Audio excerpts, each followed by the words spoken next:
I left in a French steamer, and she called in every blamed port they have out there, for, as far as I could see, the sole purpose of landing soldiers and custom house officers. I watched the coast. Watching a coast as it slips by the ship is like thinking about an enigma. There it is before you, smiling, frowning, inviting, grand, mean, insipid or savage, and always mute with an air of whispering. Come and find out. This one was almost featureless, as if still in the making, with an aspect of monotonous grimness. The edge of a colossal jungle, so dark green as to be almost black, fringed with white surf, ran straight, like a ruled line, far, far away along a blue sea, whose glitter was blurred by a creeping mist. The sun was fierce. The land seemed to glisten and drip with steam. Here and there, greyish, whitish specks showed up clustered inside the white surf, with a flag flying above them perhaps. Settlements some centuries old, and still no bigger than pinheads on the untouched expanse of their background. We pounded along, stopped, landed soldiers. Went on, landed custom house clerks to levy toll in what looked like a god-forsaken wilderness, with a tin shed and a flagpole lost in it. Landed more soldiers, to take care of the custom house clerks, presumably. Some, I heard, got drowned in the surf. But whether they did or not, nobody seemed particularly to care. They were just flung out there, and on we went. Every day the coast looked the same, as though we had not moved. But we passed various places, trading places, with names like Grand Bassam, Little Popo, names that seemed to belong to some sordid farce acted in front of a sinister backcloth. The idleness of a passenger, my isolation amongst all these men with whom I had no point of contact, the oily and languid sea, the uniform somberness of the coast, seemed to keep me away from the truth of things, within the toil of a mournful and senseless delusion. The voice of the surf, heard now and then, was a positive pleasure, like the speech of a brother. It was something natural, that had its reason, that had a meaning. Now and then, a boat from the shore gave one a momentary contact with reality. It was paddled by black fellows. You could see from afar the white of their eyeballs glistening. They shouted, sang, their bodies streamed with perspiration. They had faces like grotesque masks, these chaps. But they had bone, muscle, a wild vitality, an intense energy of movement that was as natural and true as the surf along their coast. They wanted no excuse for being there. They were a great comfort to look at. For a time, I would feel I belonged still to a world of straightforward facts. But the feeling would not last long. Something would turn up to scare it away. Once, I remember, we came upon a man-of-war anchored off the coast. There wasn't even a shed there, and she was shelling the bush. It appears the French had one of their wars going on thereabouts. Her ensign dropped limp like a rag. The muzzles of the long 6-inch guns stuck out all over the low hull. The greasy, slimy swell swung her up lazily and let her down, swaying her thin masts. In the empty immensity of earth, sky and water, there she was, incomprehensible, firing into a continent. Pop would go one of the 6-inch guns. A small flame would dart and vanish. A little white smoke would disappear. A tiny projectile would give a feeble screech. And nothing happened. Nothing could happen. There was a touch of insanity in the proceeding, a sense of lugubrious drollery in the sight. And it was not dissipated by somebody on board assuring me earnestly there was a camp of natives, he called them enemies, hidden out of sight somewhere. We gave her her letters, I heard the men in that lonely ship were dying of fever at the rate of 3 a day, and went on. We called at some more places with farcical names, where the merry dance of death and trade goes on in a still and earthy atmosphere, as of an overheated catacomb. All along the formless coast, bordered by dangerous surf, as if nature herself had tried to ward off intruders. In and out of rivers, streams of death and life, whose banks were rotting into mud, whose waters, thickened into slime, invaded the contorted mangroves, that seemed to writhe at us in the extremity of an impotent despair.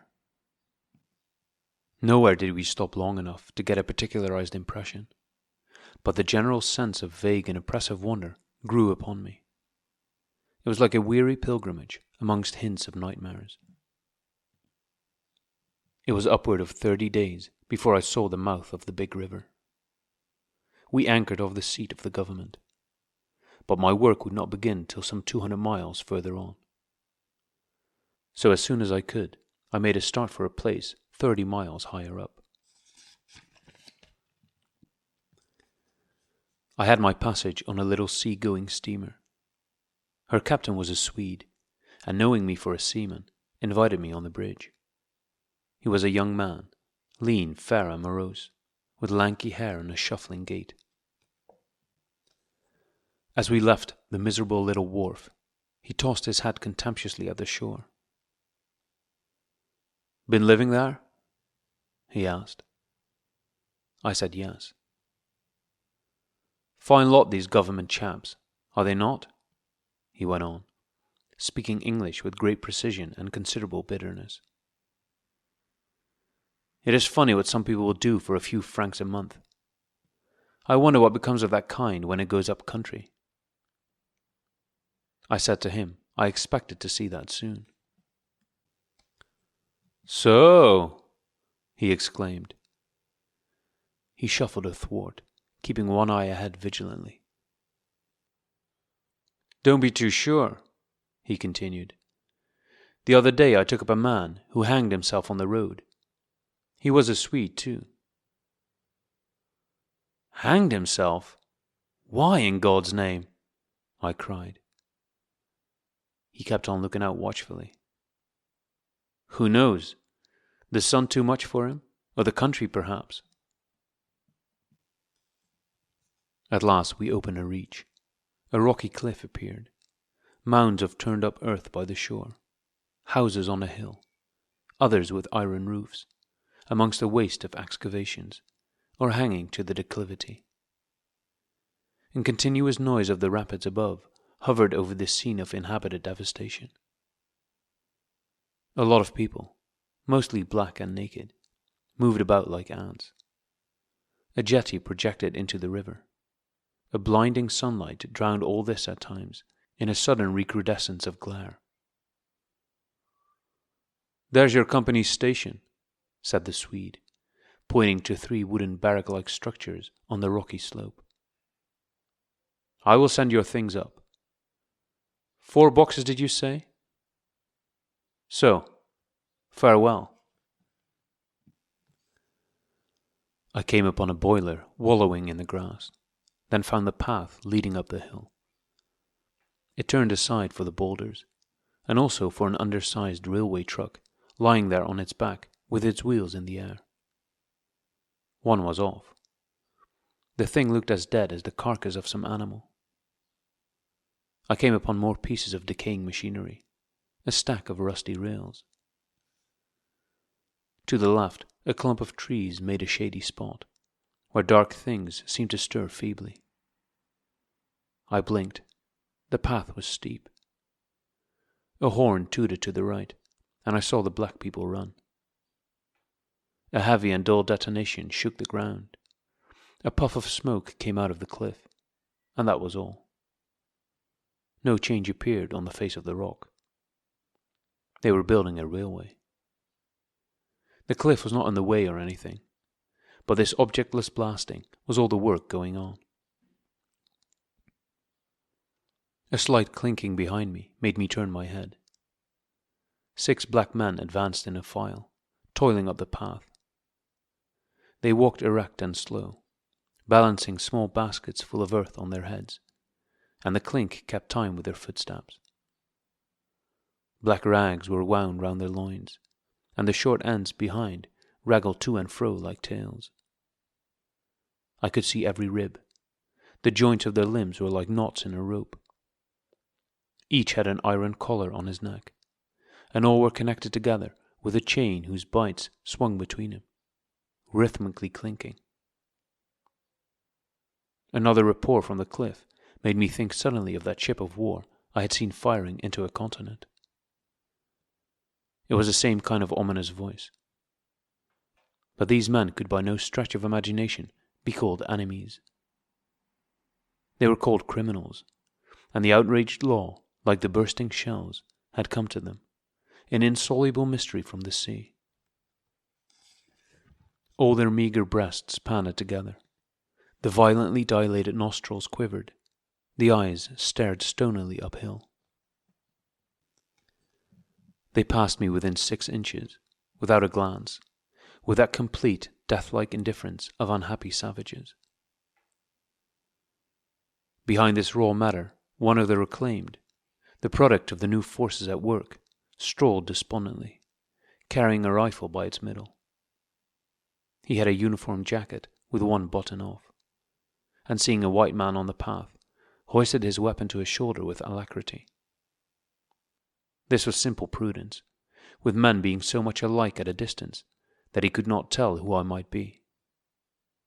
He was speedily reassured, and with a large, white, rascally grin, and a glance at his charge, seemed to take me into partnership in his exalted trust. After all, I also was a part of the great cause of these high and just proceedings. Instead of going up, I turned and descended to the left. My idea was to let that chain gang get out of sight before I climbed the hill. You know I'm not particularly tender. I've had to strike and to fend off. I've had to resist and to attack sometimes. That's only one way of resisting, without counting the exact cost, according to the demands of such sort of life as I had blundered into. I've seen the devil of violence, and the devil of greed, and the devil of hot desire. But by all the stars, these were strong, lusty, red-eyed devils that swayed and drove men. Men, I tell you. But as I stood on this hillside, I foresaw that in the blinding sunshine of that land, I would become acquainted with a flabby, pretending, weak-eyed devil of a rapacious and pitiless folly. How insidious he could be, too, I was only to find out several months later and 1,000 miles further. For a moment I stood appalled, as though by a warning. Finally I descended the hill, obliquely, towards the trees I had seen. I avoided a vast artificial hole somebody had been digging on the slope, the purpose of which I found it impossible to divine. It wasn't a quarry or a sandpit, anyhow. It was just a hole. It might have been connected with a philanthropic desire of giving the criminals something to do. I don't know. Then I nearly fell into a very narrow ravine, almost no more than a scar in the hillside. I discovered that a lot of imported drainage pipes for the settlement had been tumbled in there. There wasn't one that was not broken. It was a wanton smash-up. At last I got under the trees. My purpose was to stroll into the shade for a moment. But no sooner within than it seemed to me I had stepped into the gloomy circle of some inferno. The rapids were near, and an uninterrupted, uniform, headlong, rushing noise filled the mournful stillness of the grove, where not a breath stirred, not a leaf moved, with a mysterious sound, as though the tearing pace of the launched earth had suddenly become audible. Black shapes crouched, lay, sat between the trees, leaning against the trunks, clinging to the earth, half coming out, half effaced within the dim light, in all the attitudes of pain, abandonment, and despair. Another mine on the cliff went off, followed by a slight shudder of the soil under my feet. The work was going on. The work! And this was the place where some of the helpers had withdrawn to die. They were dying slowly. It was very clear. They were not enemies. They were not criminals.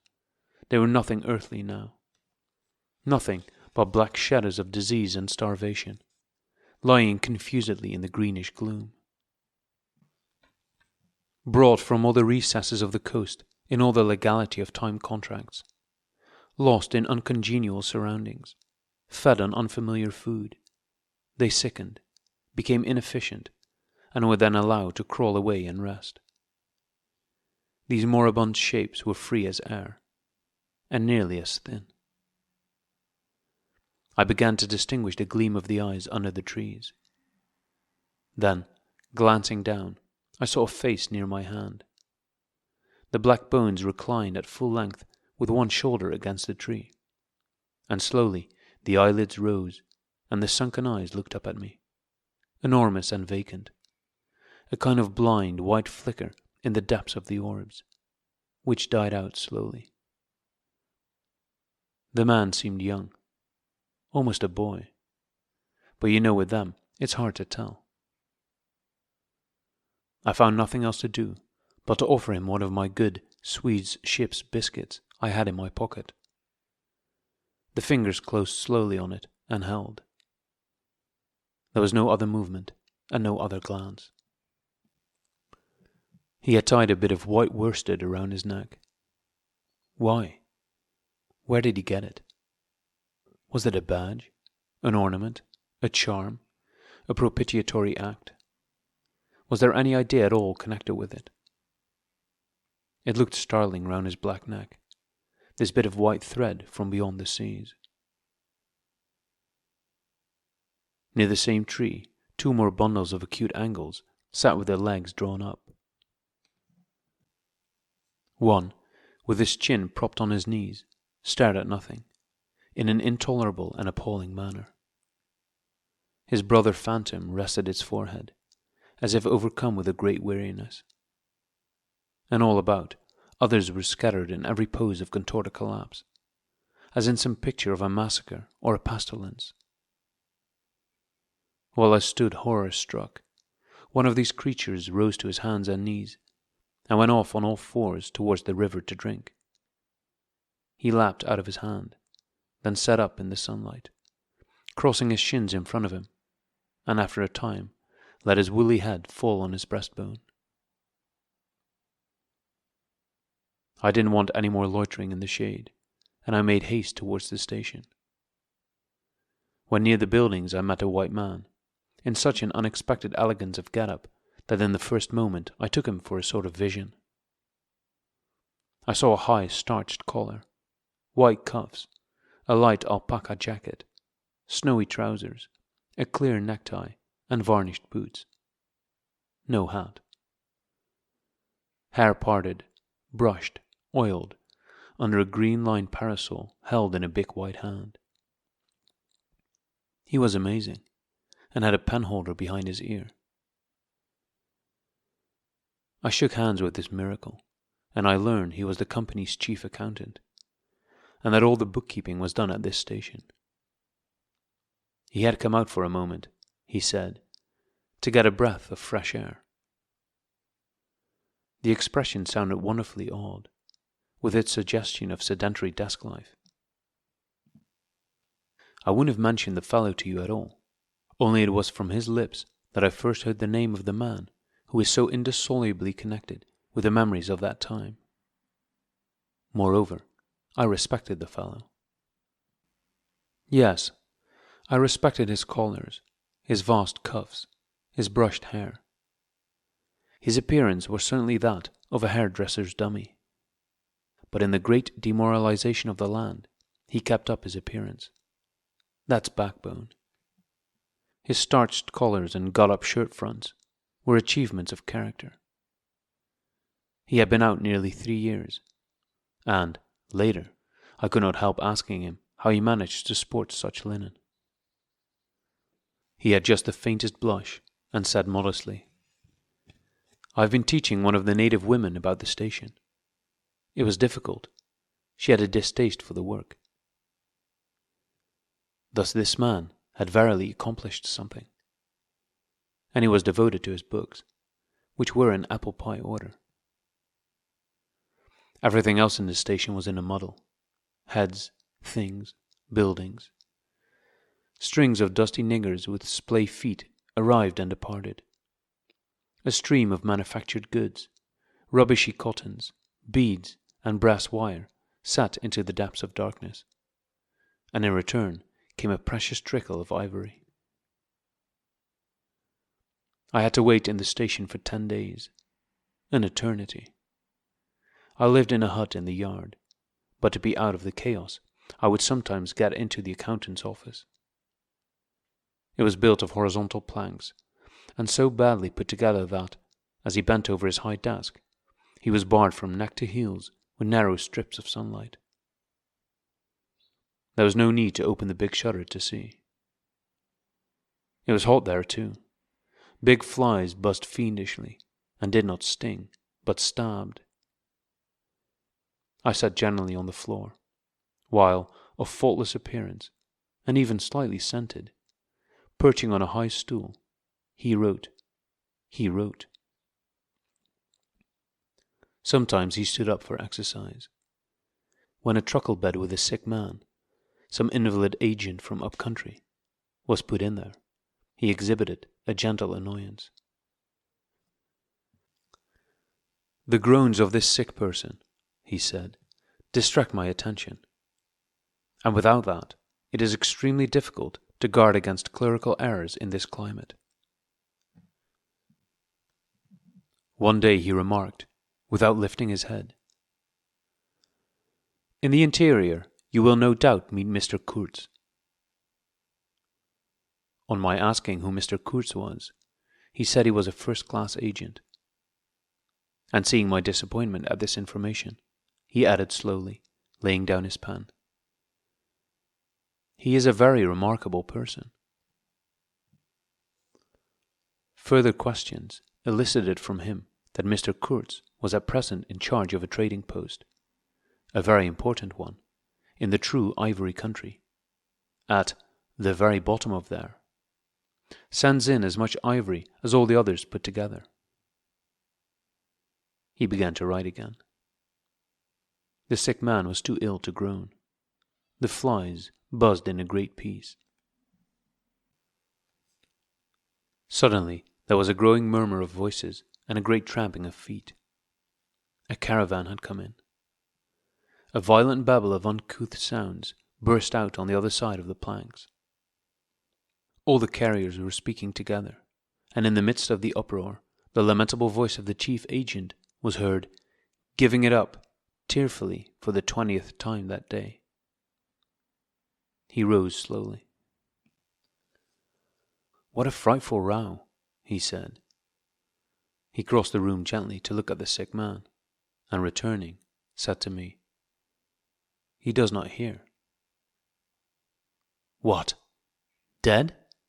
I asked, startled. "No, not yet," he answered, with great composure. Then, alluding with a toss of the head to the tumult in the station yard, "When one has got to make correct entries, one comes to hate those savages. Hate them to the death." He remained thoughtful for a moment. "When you see Mr. Kurtz," he went on, "tell him from me that everything here," he glanced at the desk, "is very satisfactory. I don't like to write to him. With those messengers of ours, you never know who may get hold of your letter at that central station." He stared at me for a moment with his mild, bulging eyes. "Oh, he will go far, very far," he began again. "He will be a somebody in the administration before long. They, above, the council in Europe, you know, mean him to be." He turned to his work. The noise outside had ceased, and presently in going out I stopped at the door. In the steady buzz of flies, the homeward-bound agent was lying flushed and insensible. The other, bent over his books, was making correct entries of perfectly correct transactions. And 50 feet below the doorstep, I could see the still treetops of the Grove of Death. Next day, I left that station at last, with a caravan of 60 men, for a 200-mile tramp. No use telling you much about that. Paths, everywhere. A stamped-in network of paths spreading over the empty land, through long grass, through burnt grass, through thickets, down and up chilly ravines, up and down stony hills ablaze with heat. And a solitude. Nobody, not a hut. The population had cleared out a long time ago. Well, if a lot of mysterious niggers, armed with all kinds of fearful weapons, suddenly took to travelling on the road between Deal and Gravesend, catching the yokels right and left to carry heavy loads for them, I fancy every farm and cottage thereabouts would get empty very soon. Only here the dwellings were gone too. Still, I passed through several abandoned villages. There's something pathetically childish in the ruins of grass walls. Day after day, with the stamp and shuffle of 60 pair of bare feet behind me, each pair under a 60-pound load. Camp, cook, sleep, strike camp, march. Now and then, a carrier dead in harness, at rest in the long grass near the path, with an empty water gourd and his long staff lying by his side. A great silence around and above. Perhaps on some quiet night, the tremor of far-off drums, sinking, swelling, a tremor vast, faint. A sound weird, appealing, suggestive, and wild, and perhaps with as profound a meaning as the sound of bells in a Christian country. Once, a white man in an unbuttoned uniform, camping on the path with an armed escort of lang Zanzibaris, very hospitable and festive, not to say drunk, was looking after the upkeep of the road, he declared. Can't say I saw any road or any upkeep, unless the body of a middle-aged Negro with a bullet hole in the forehead, upon which I absolutely stumbled 3 miles further on, may be considered as a permanent improvement. I had a white companion too, not a bad chap, but rather too flashy and with the exasperating habit of fainting on the hot hillsides, miles away from the least bit of shade and water. Annoying, you know, to hold your own coat like a parasol over a man's head while he's coming to. I couldn't help asking him once what he meant by coming there at all. To make money, of course. What do you think? He said, scornfully. Then he got fever and had to be carried in a hammock slung under a pole. As he weighed 16 stone, I had no end of rows with the carriers. They jibbed, ran away, sneaked off with their loads in the night. Quite a mutiny. So, one evening, I made a speech in English with gestures, not one of which was lost to the 60 pairs of eyes before me, and the next morning I started the hammock off in front all right. An hour afterwards, I came upon the whole concern wrecked in a bush. Man, hammock, groans, blankets, horrors. The heavy pole had skinned his poor nose. He was very anxious for me to kill somebody, but there wasn't the shadow of a carrier near. I remembered the old doctor. It would be interesting for science to watch the mental changes of individuals on the spot.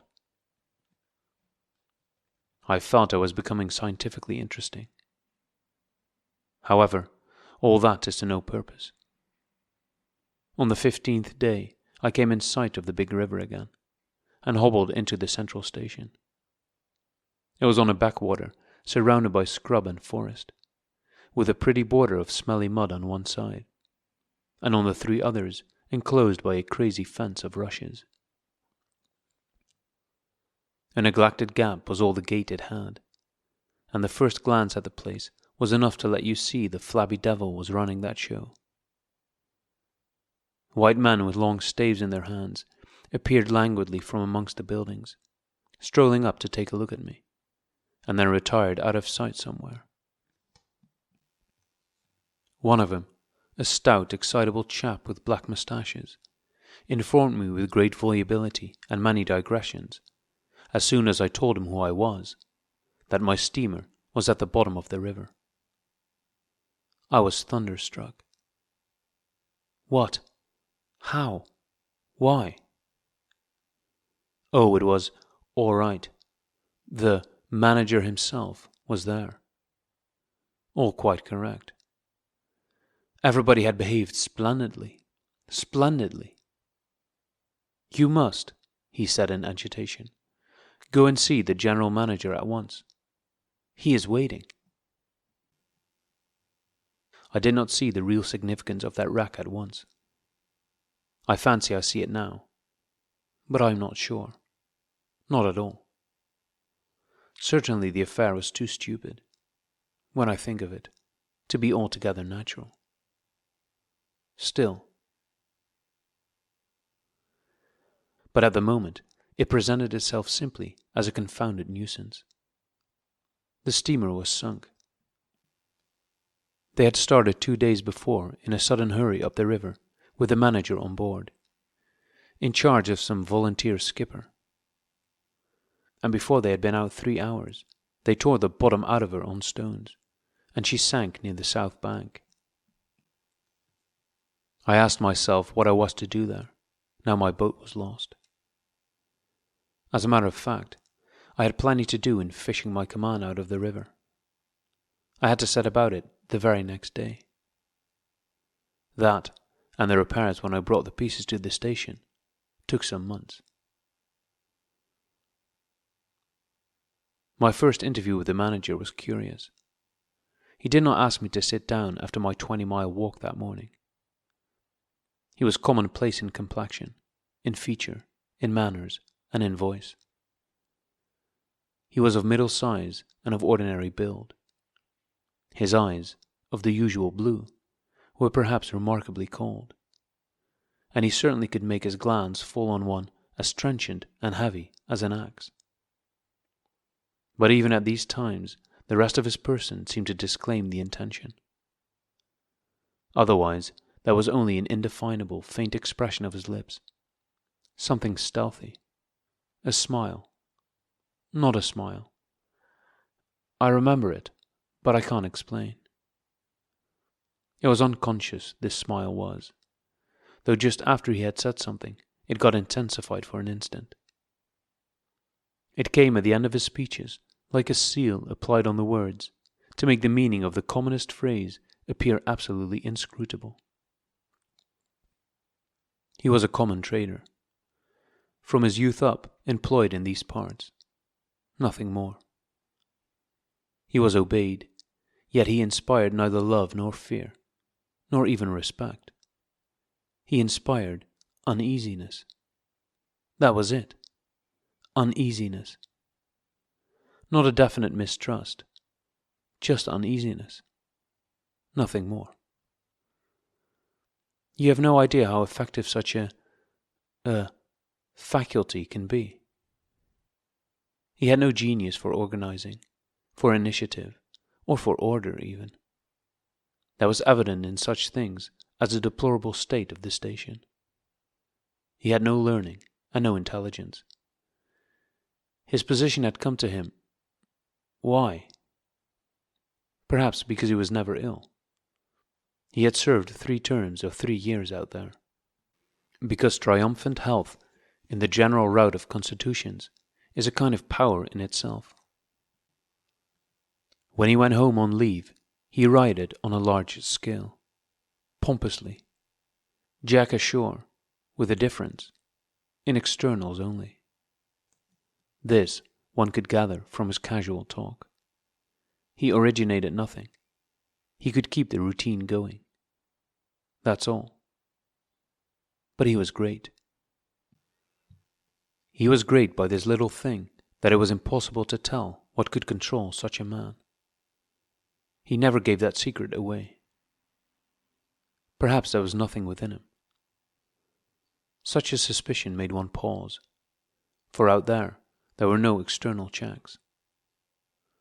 Once when various tropical diseases had laid low almost every agent in the station, he was heard to say, "Men who come out here should have no entrails."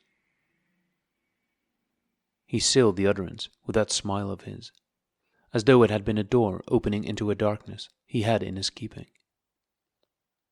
You fancied you had seen things, but the seal was on.